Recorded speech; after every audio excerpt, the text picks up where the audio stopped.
Noch schlimmer, wenn wir hier bleiben. Komm schon.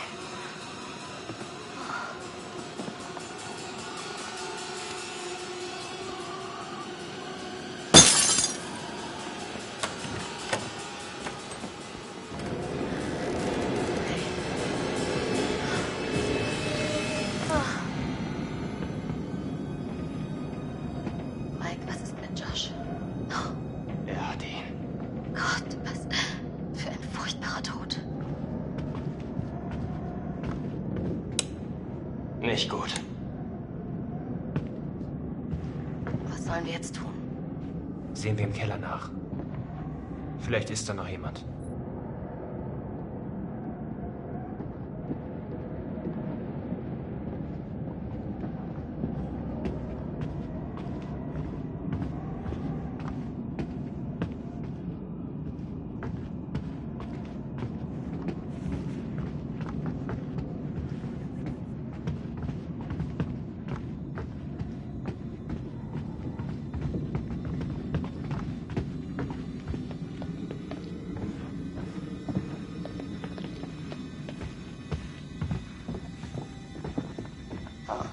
Wie hoch ist die Chance, dass wir überleben? Hm? Daran will ich gar nicht denken. Nein! Geh weg hier! Los, los, los, los, los! Wir müssen weg!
vollkommen zerstört. Over.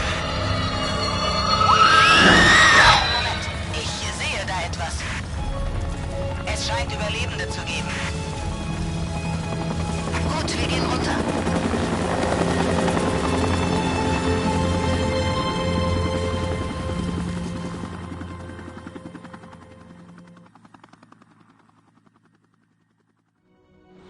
Fuck! Nein!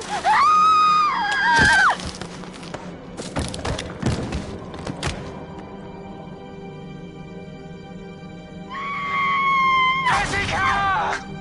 Nein!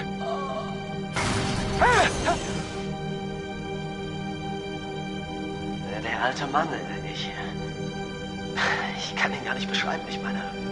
Sie sagten, Sie hätten sich von ihm verfolgt gefühlt. Hat das noch jemand aus Ihrer Gruppe gedacht? Naja, ja. Hat ihn vielleicht diese Person getötet? Was? Nein, nein, Sie verstehen das nicht. Glauben Sie... Hat er Sie angegriffen?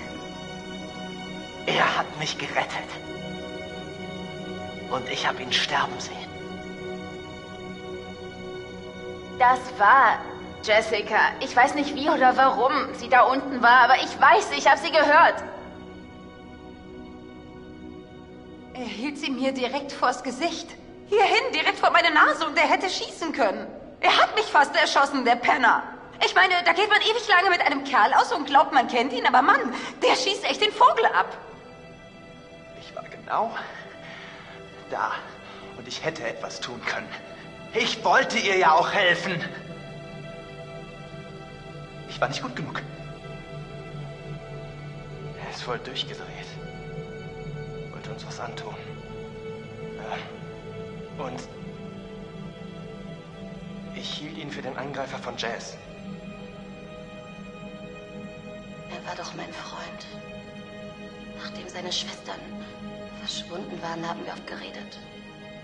Er sagte, ich wäre die Einzige, die ihn versteht. Ich dachte, wir ständen uns nah. Wenn Sie mit jemandem reden wollen.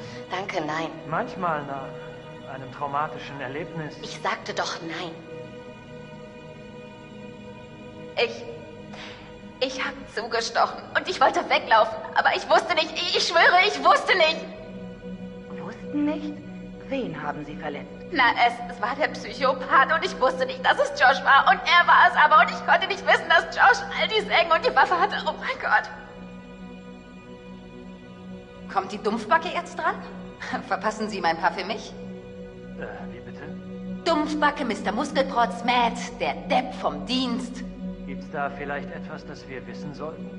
Oh nein, nichts von Bedeutung, bloß Sache. Wissen Sie, dass er mich an dem einstürzenden Turm einfach zum Sterben hat hängen lassen, dieser saublöde Waschlappen? Ich war nicht schnell genug. Ich war so nah dran, Mann. Nur ein paar Sekunden schneller. Ich hätte sie retten können. Ich hätte sie retten können.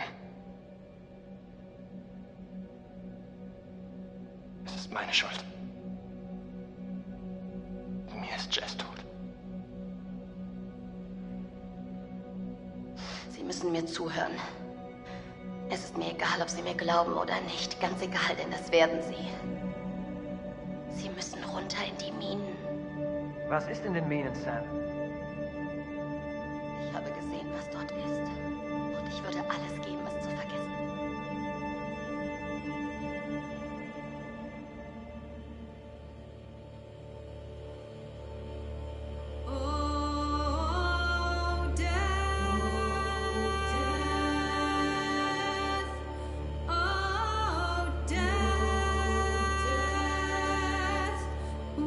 You spare me over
Dort unten ist etwas. Haben Überlebenden gesichtet. Ein Überlebender. Wiederhole. Ist das? Oh, fuck. Zurück! Nein, nein, nein! Zurück!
Besiegen. Etwas später sind die Bergleute gekommen, um den Berg abzubauen, bis ein Einsturz sie einschlug und wurden wahnsinnig. Mörder. Sie aßen Menschenfleisch und mit Feuer quälen und vielen jagten. Frei für mich und bis zu dieser Nacht vor einem Jahr. Da hatte ich ihn endlich im Visier. Aber wir waren nicht alleine in den Wäldern. Ich konnte die Mädchen nicht retten, aber ich habe sie gerächt.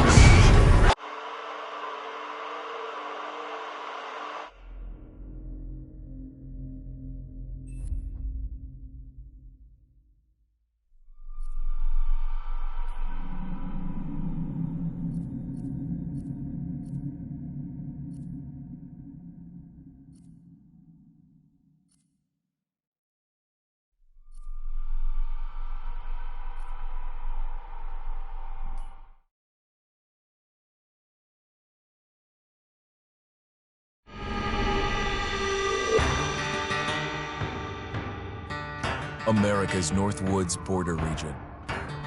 Within this land of 10,000 lakes and miles of dense timber, a hideous creature is believed to lurk. The Northwoods is probably one of the last frontiers in America. There's still a lot of places in this area that hasn't been set foot by man. Monsters and mysteries exist here because it is remote. Up in the Northwoods, winters are long. In times of biting cold and isolation, a devouring monster is believed to come forth. It's terrorized native people for generations. Growing up, I was told, like, don't go outside, the Wendigo will get you.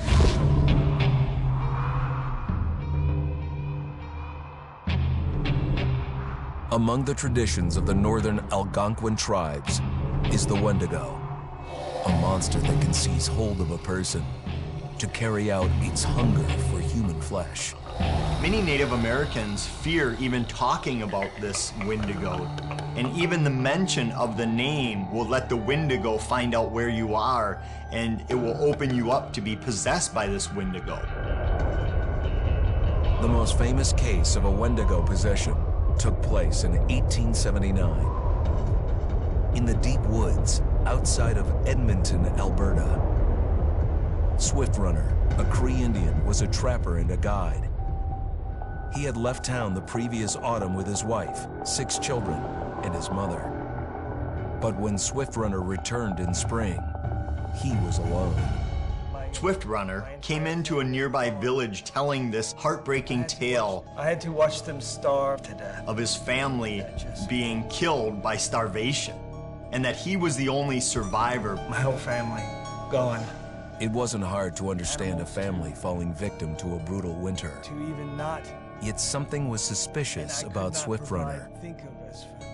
He was a strapping man, and he came into town weighing over 200 pounds. It didn't look like somebody who had just weathered a terrible winter. He wasn't malnourished, didn't look like he was starving. He looked healthier than ever.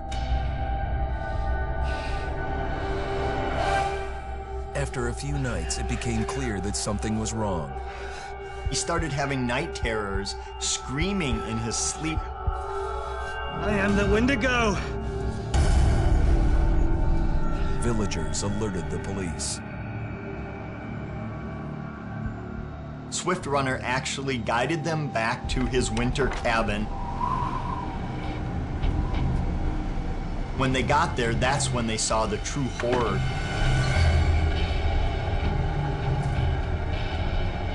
Human skulls were scattered around, many bones, some of which had been snapped in half, and the marrow inside had been drained. They had never seen anything like it. Swift Runner had killed his entire family, shooting them, hitting them with an axe, strangling, and then eating most of their bodies.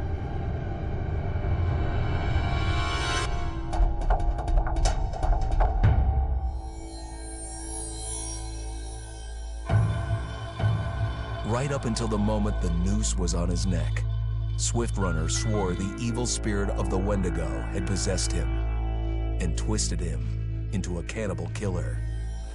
When he was on the gallows, Swift Runner himself said, "I am no longer a man."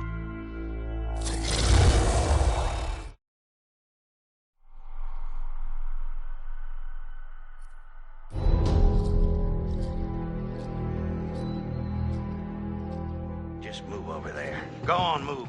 Let me say what I came to say. I'm here to tell you what you're up against being back on this mountain. You should never have returned. I don't know why you did after what happened last year. You mean with Hannah and Beth? Yeah, how could you know without being involved? I don't take kindly to you kids coming up here to my mountain. Your mountain. The mountain don't belong to me, it's true. But it don't belong to the Washingtons. This mountain belongs to the Wendigo. Hi, this is Lee Robinson, production designer at Supermassive Games. Understanding the ancient myths of the Wendigo was key for their development that helped the visual look. Through sketches and concepts, these elements were visualized, such as eyes being milky, almost dead, with loss of lips and eyelids due to frostbite, fangs growing and arms and legs getting longer, with skin hardening and thickening to look snarling and menacing, yet withered and lean. The hell was that? Another fucking piece of... Fingers and toenails extending like claws, allowing them to climb effortlessly. We made them look gaunt and weathered, and having ragged remains of clothes they wore. Blood-stained and rotten, with patches of hair still remaining, they retained strong skeletal limbs, which enable them to be agile and quick through the environment. Where are you? My name is Jamie Gallipo, animation director at Supermassive.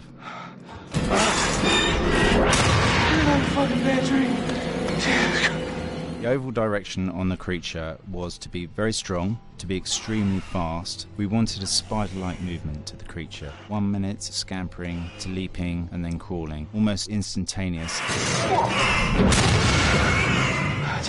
And finally, we wanted the creature to have this real, uncontrollable thirst for flesh.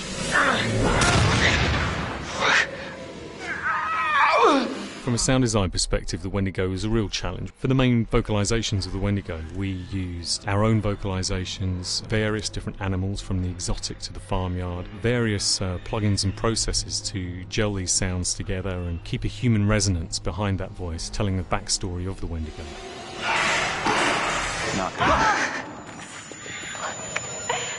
During the chase sequences, the anger of the Wendigo is felt by encircling breaths, screams and screeches that essentially chase you as you're being chased by the Wendigo.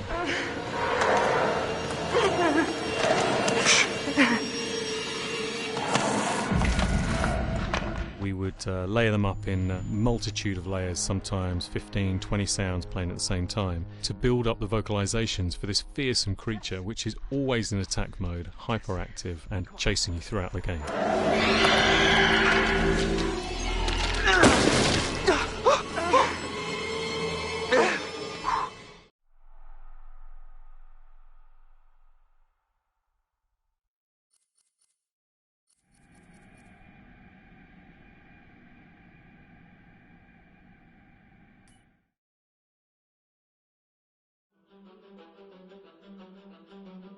I am Hayden Panettiere, and we are here at the studio recording Until Dawn.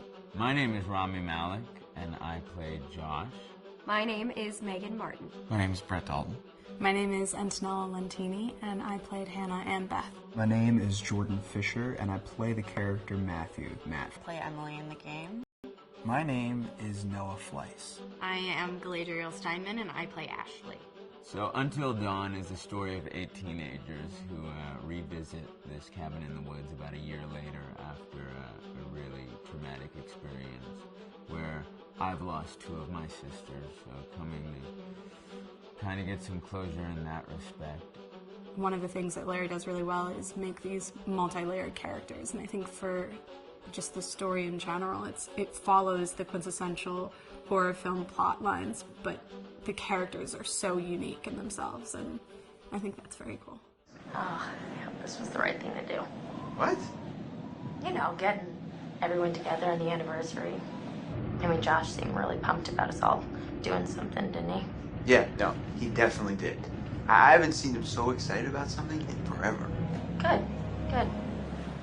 Sam and I have a few things in common, such as being huge lovers of animals, and she's a huge animal lover. She's vegan. She is a pacifist. I'm not quite sure if I'm gonna go as far as saying that I'm a pacifist, but she's spunky and cool. I know that she, I think, is made fun of a little bit by the rest of them who think that her morals and her beliefs in that area are a little ridiculous and they don't agree with them, but she doesn't care. It doesn't stop her from being herself, and that's something that I hope I have in common with her.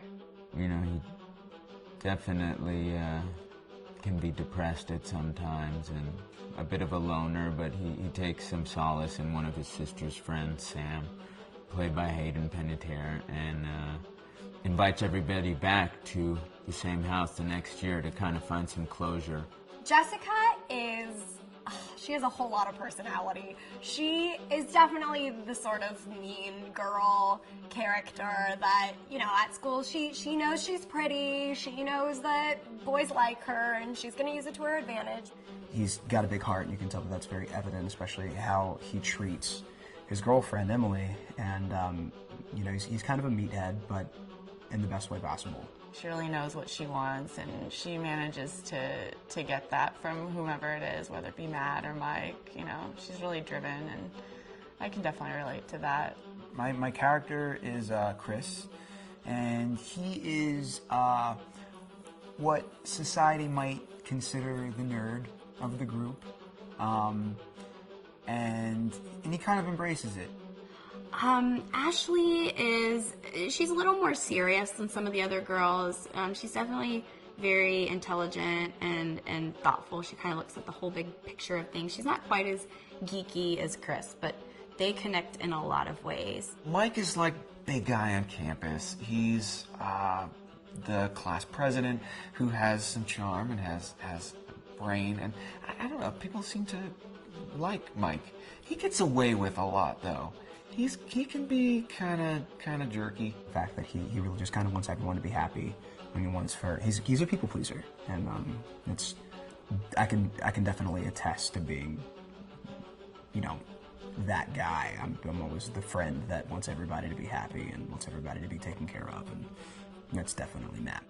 But also, like, this character is just so fun. I rarely get to play the bitch, and so it was really fun to do that. The spirit of things, seriously, what's wrong with you?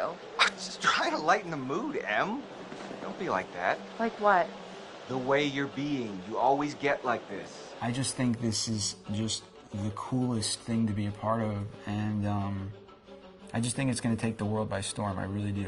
I think this genre is the wave of the future, and I think that once people see the potential behind it, of getting to interact with the drama that you're witnessing unfold in such a realistic way, that this is how entertainment's going to be from now on.